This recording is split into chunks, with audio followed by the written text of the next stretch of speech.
Bonjour et bienvenue. Aujourd'hui, on va revenir sur un jeu qu'on a analysé dans notre dernier article, Kuldara. Oui, parce qu'il y avait tellement à dire. Le postulat de départ est simple, mais assez brutal. Carrément. On est un artisan, on doit créer des bijoux magnifiques au milieu d'un désert maudit. Et le véritable ennemi, ce n'est pas du tout la concurrence, c'est la soif. C'est ça, Et ce qui est fascinant, et c'est ce qu'on a voulu explorer, c'est comment une contrainte aussi extrême, la survie pure, peut en fait générer de la beauté. exactement. Et ça commence dès le thème, qui est très fort. Le jeu s'inspire de cette légende de Kuldara, un vrai village en Inde. Qui aurait disparu en une seule nuit, c'est ça? Laissant une malédiction. Voilà. Et le jeu traduit ça de façon géniale. La ressource principale, ce n'est pas l'or ou les gemmes. Non, ce sont des gouttes d'eau. Et ça installe une tension psychologique qui est permanente. On commence chaque manche avec quoi 15 gouttes d'eau? C'est très peu. C'est minuscule. Se déplacer coûte de l'eau, creuser pour trouver des gemmes coûte de l'eau. Chaque décision est un calcul de survie, en fait. C'est ça. On peut vouloir créer un bijou sublime, mais si ça nous coûte nos dernières gouttes d'eau au milieu du désert, à quoi bon? Ah, je me suis tellement fait avoir à ma première partie. Oui. Ah oui, J'ai tout dépensé pour aller chercher une gemme super rare. J'étais fière de moi. et tu n'avais plus une seule goutte pour rentrer. Exactement. Mon artisan est mort de soif, seul avec son magnifique rubis. C'est une leçon. Une leçon brutale, mais qui illustre parfaitement le cœur du jeu. La beauté a un coût vital. Et ce qui est fort, c'est que le matériel renforce cette sensation. Complètement. Je pense à l'établi rotatif, le plateau personnel. Ce n'est pas un gadget. Non, c'est une vraie aide stratégique. Le moment où j'ai compris que je pouvais le faire pivoter pour anticiper mes assemblages, ça a tout changé.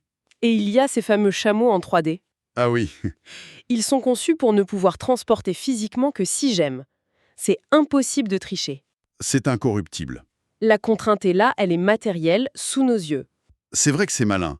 Par contre, un truc qui tourne aussi, c'est le plateau central. Oui, le cadran solaire. Là, au début, je me suis demandé, est-ce que ce n'est pas un peu trop? Un gadget qui complique tout pour rien? C'est une excellente question. On pourrait le croire. Mais en fait, c'est un mécanisme qui est absolument clé. D'accord. Quand il tourne, il simule la course du soleil. Un chemin qui était à l'ombre, et donc pas cher en eau. Devient une fournaise en plein midi. Exactement.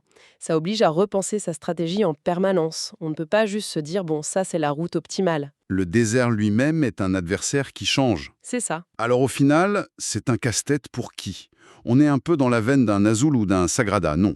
Oui, pour ce côté optimisation très personnel, un peu chacun dans son bac à sable, C'est une sorte d'Azul sous stéroïde, en fait, pour ceux qui veulent plus de profondeur. c'est une bonne comparaison, mais cette profondeur, elle le fait basculer dans la catégorie des Eurogames.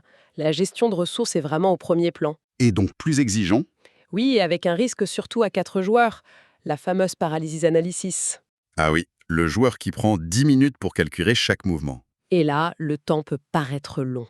Le désert devient très très silencieux. C'est vrai, mais pour ça, le mode solo est une super alternative. Absolument. Il est remarquablement bien conçu. On affronte directement le défi du jeu sans l'attente. C'est une expérience très pure. Donc pour résumer ce qu'on disait dans l'article, on a un jeu avec une thématique hyper forte Des mécaniques originales qui servent cette thématique. et une production exemplaire.